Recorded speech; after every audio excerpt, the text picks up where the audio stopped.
In today's video, I'm going to teach you how to add borders and frames in Adobe Express. Start by opening your project in Adobe Express, either on the web or in the mobile app. Once your canvas is up, look to the left sidebar and click Elements. This is your library of graphics and design pieces, and it's where we'll build a clean, consistent frame around your image or any object you want to highlight. Inside Elements, head to Shapes, or choose Draw Shape if you want something more custom. Rectangles and squares are the most versatile for borders, but feel free to experiment with shapes that match your design's mood. Click the shape you want, and it will drop right onto your canvas.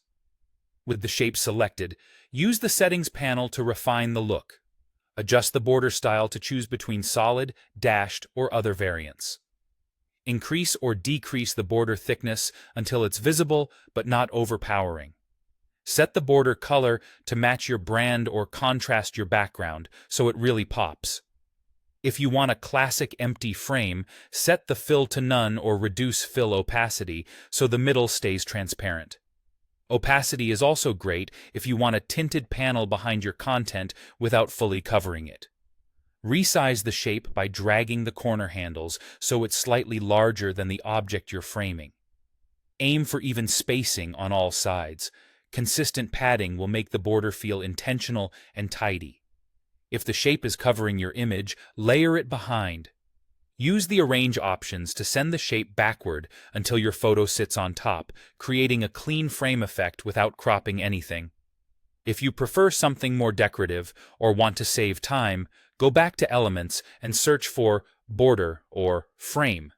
You'll find ready-made graphics, from elegant corners to ornate edges.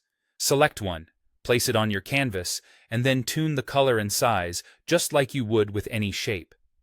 Vector-style frames are ideal because they scale cleanly without losing quality. Once everything is in place, take a moment to fine-tune. Check that your border thickness feels balanced across different screen sizes, and that the colors work well together. Small adjustments to opacity, color, and alignment can make a big difference in polish. That's it. Whether you keep it simple with a basic rectangle or go bold with a decorative frame, you now know how to create clean, consistent borders in Adobe Express.